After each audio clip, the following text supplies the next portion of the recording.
Ada hari-hari ketika kepala terasa lebih bising daripada jalan raya. Bukan karena hidup sedang benar-benar buruk, hanya saja semuanya datang bersamaan. Pekerjaan, impian yang belum sampai, umur yang terus berjalan, dan beberapa nama yang sudah tidak lagi bisa dipanggil pulang. Lama-kelamaan, hidup terasa seperti daftar yang harus dicentang. Bangun pagi, bekerja, pulang, tidur, lalu mengulanginya lagi esok hari.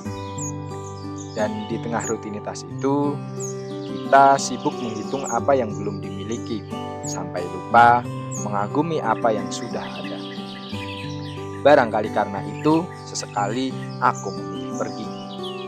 Bukan untuk lari dari hidup, aku hanya ingin mengingat bahwa dunia ini masih lebih luas dari isi kepalaku.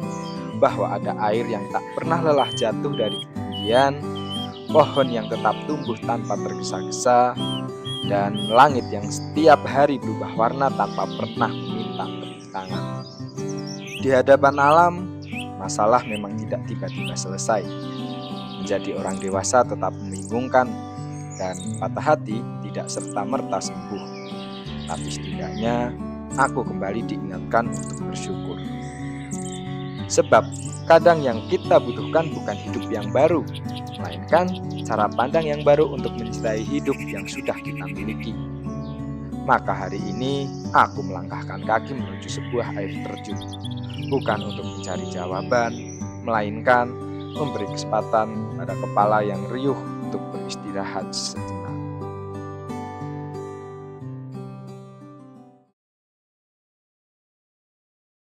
Ya, selamat pagi kawan-kawan. Jadi hari ini, pagi ini tanggal 1 Juli jam 10 kita akan menuju ke salah satu tempat yang masih hidden gem, masih lumayan tersembunyi di air terjun. Tepatnya di salah satu desa di daerah Pegunungan Banjarnegara. Di mana air terjunnya kita lihat nanti.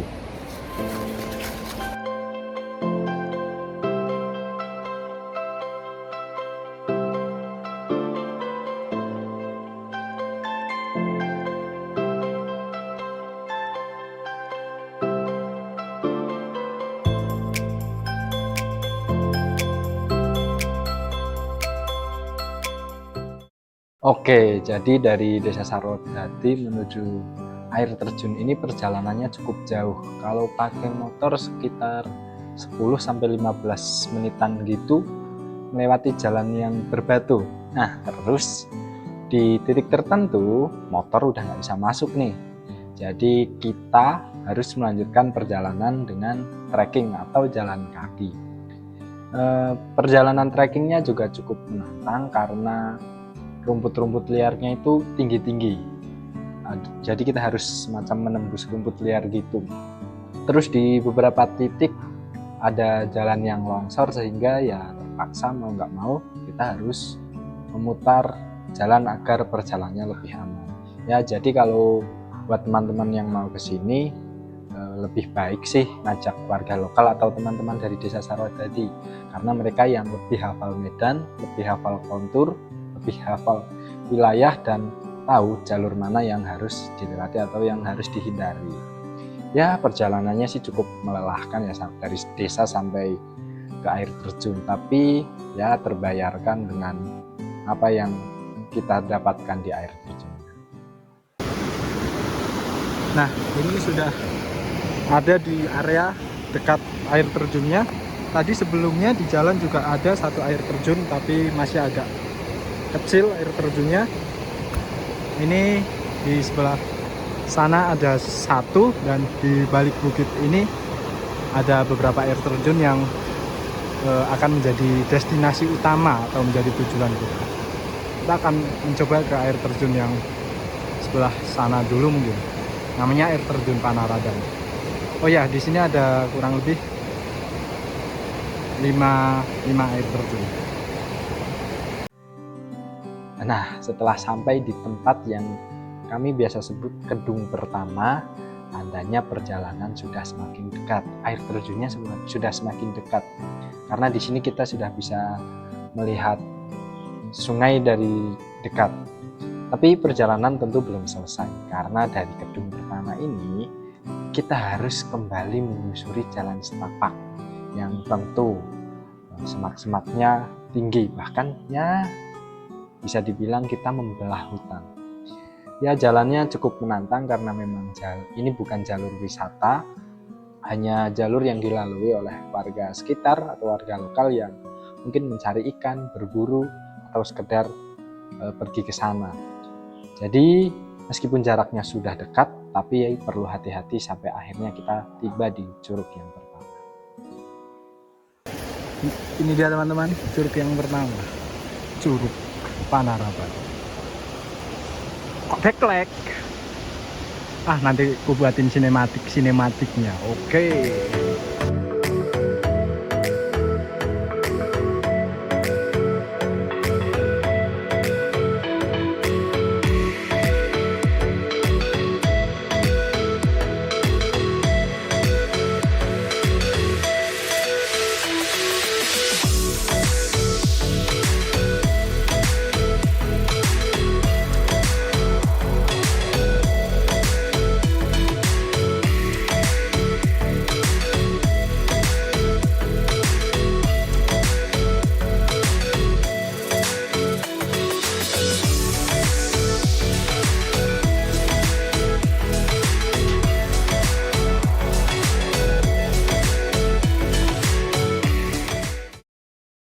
Halo kawan-kawan, jadi ini tepat di bawah air terjunnya. Untuk debitnya kali ini cukup dengan biasanya kalau musim hujan banjir sampai ke pinggir-pinggir. Ini udah musim kemarau jadi nggak terlalu deras, tapi masih lumayan banyak debit airnya. Ini tingginya mungkin sekitar 60 atau 70 meter, kurang yakin sih, tapi tinggi. Dan bawahnya namanya, kalau di daerah sini namanya kedung, itu kedungnya agak dalam, jadi nggak boleh atau sangat tidak dianjurkan untuk berenang ke sana, karena di dalam gedungnya nanti ada pusaran-pusaran air. Lalu kami beristirahat sejenak di sini. Di bawah suara air yang terus mengalir, kami membuka bekal yang sudah dibawa dari rumah. Nasi jagung, ikan asin, dan sambal. Sederhana, tapi entah mengapa selalu terasa lebih istimewa ketika disantap di tengah alam. Barangkali benar, bukan makanannya yang berubah, suasanalah yang diam-diam menambah rasa. Dan setelah perut terisi, rasanya kurang sah melanjutkan hidup jika belum menyeruput secangkir kopi. Sebab secangkir kopi, suara air yang jatuh, dan orang-orang yang tepat seringkali sudah cukup untuk mengingatkan bahwa bahagia tidak selalu membutuhkan sesuatu yang mahal. Kemudian ketika kopi tinggal menyisakan ampas, perut sudah kenyang, dan kami sudah puas bersuah foto, perjalanan kembali kami lanjutkan. Karena masih ada satu air terjun lagi yang sejak awal menjadi tujuan utama kami. Nah, setelah puas menikmati air terjun Panaraban, kami kembali ke titik sebelumnya, ke gedung pertama. Karena dari gedung pertama, jalur yang kita ambil berbeda. Kalau tadi ke arah Panaraban, kita mengambil ke arah kanan, melewati hutan dan semak belukar, kali ini tantangannya berbeda. Karena perjalanan kali ini tak ada jalan setapak, tidak ada jalur pasti. Kami terpaksa menyusuri sungai dari hulu ke hulu. Sepanjang perjalanan, kami harus berpindah dari satu batu ke batu lainnya, melompat dari satu batu ke batu lainnya, sesekali turun ke sungai lalu memanjat batu lagi. Medannya memang cukup menguras tenaga, apalagi batu-batu di sepanjang sungai itu licin, jadi kita harus benar-benar memperhatikan langkah kita.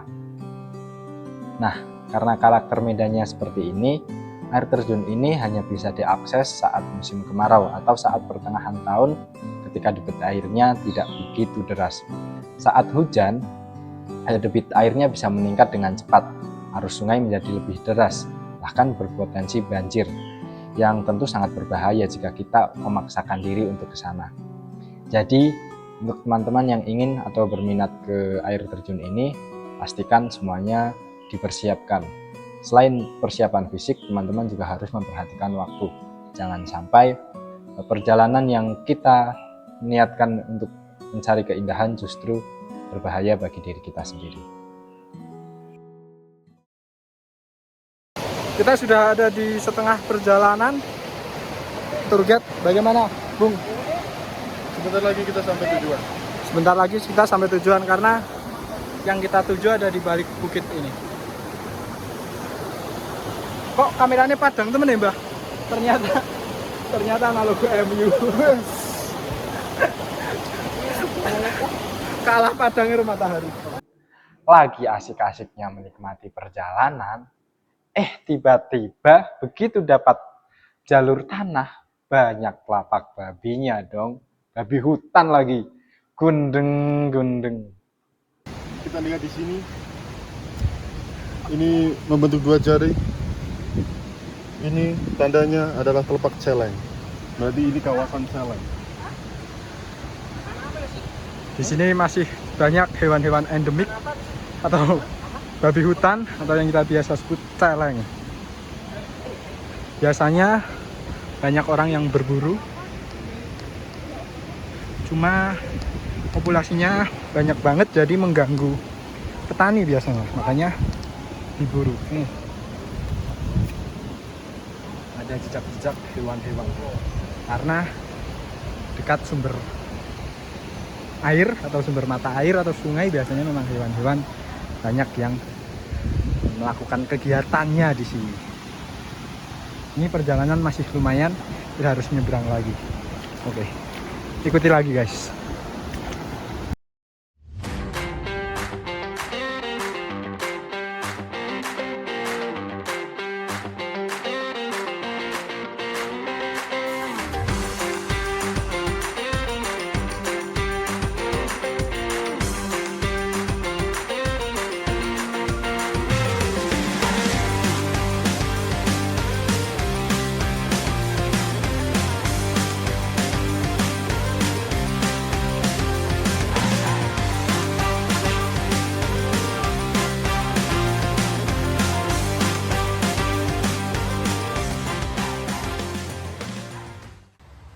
Setelah melewati perjalanan yang begitu panjang dan melelahkan, dari menyusuri sungai, lompat dari satu batu ke batu lainnya, terpleset berkali-kali sampai bertemu jejak hewan, akhirnya gemuruh itu mulai terdengar.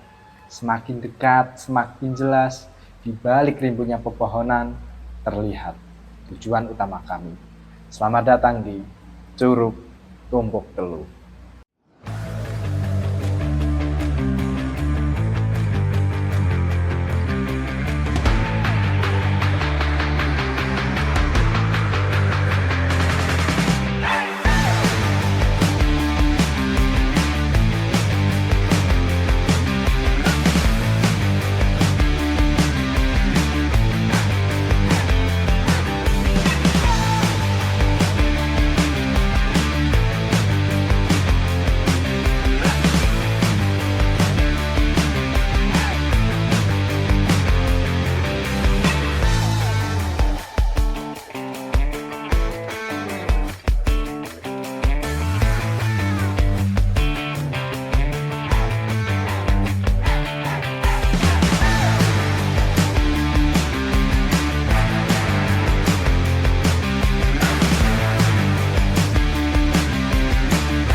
Ya, jadi ini sudah ada di hadapan Curug Tumpuk Telu.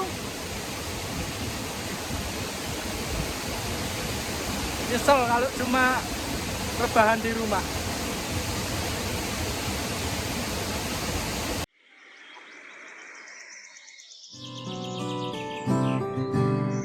Dan akhirnya kami sampai. Perjalanan yang tadi terasa panjang pelan-pelan terbayar begitu suara air mulai terdengar semakin jelas. Di hadapan kami berdiri air terjun Tumpuk Teluk. Ternyata nama itu bukan sekedar nama. Dalam bahasa Jawa, telu berarti 3. Sesuai namanya, di tempat ini ada 3 aliran air terjun yang jatuh berdampingan dalam satu kawasan. Masing-masing mengalir di antara tebing-tebing batu yang dipenuhi rimbunya pepohonan. Mungkin karena itu, tempat ini terasa begitu istimewa. Bukan hanya karena keindahannya, tetapi juga karena perjalanan panjang yang harus ditempuh untuk sampai di sini. Suara air yang bergemuruh, udara pegunungan yang sejuk, dan hijaunya hutan di sekelilingnya membuat kami memilih berhenti sejenak. Rasanya, pemandangan seperti ini memang lebih enak dinikmati daripada diceritakan.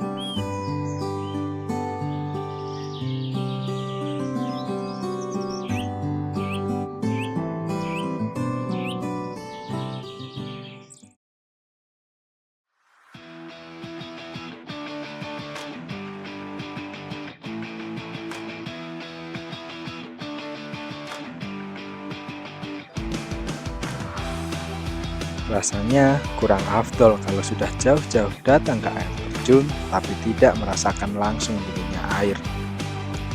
Meski airnya begitu dingin karena berada di kawasan pegunungan, itu sama sekali tidak membuat kami mengurungkan niat. Justru tanpa banyak pikir, kami langsung menceburkan diri.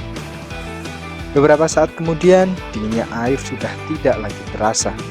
Yang tersisa hanyalah tawa, canda, dan sedikit nostalgia tentang masa kecil yang dulu begitu mudah menemukan bahagia.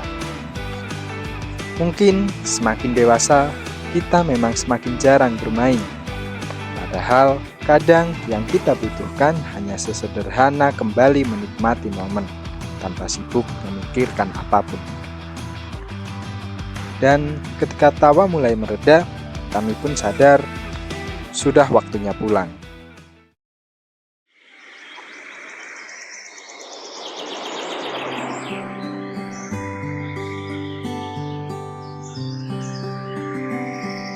Barangkali alam memang tidak pernah pandai menyelesaikan masalah. Ia tidak menghapus luka, tidak mempercepat mimpi yang sedang dikejar, dan tidak membuat kita tiba-tiba berhenti menjadi orang dewasa yang seringkali kebingungan. Alam hanya diam, mengalir lewat sungai, berhembus lewat angin, lalu entah bagaimana membuat kepala yang semula begitu riuh perlahan belajar untuk tenang. Hari ini aku pulang tanpa membawa jawaban. Yang kubawa hanyalah sepasang kaki yang sedikit lebih lelah, beberapa kenangan yang akan lama tinggal di kepala, dan hati yang rasanya sedikit lebih lapang daripada saat berangkat tadi. Mungkin besok rutinitas akan kembali menjemput. Pekerjaan masih menunggu. Mimpi-mimpi itu pun masih harus diperjuangkan. Bahkan bisa jadi kepala ini akan kembali riuh seperti sebelumnya. Tapi setidaknya hari ini aku sempat berhenti. Sempat bermain seperti anak kecil, sempat tertawa tanpa memikirkan apapun, dan sempat mengingat bahwa hidup tidak melulu tentang mengejar sesuatu. Kadang kita hanya perlu melambat, mendengar suara air, menatap pepohonan, lalu bersyukur, sebab ternyata dunia masih menyimpan begitu banyak hal baik yang seringkali luput kita lihat. Dan kalau suatu hari nanti hidup terasa terlalu bising lagi, semoga aku ingat jalan pulang ke tempat-tempat seperti ini. Dan sampai jumpa di perjalanan berikutnya. Tetaplah hidup secukupnya, sewajarnya, sepantasnya saja.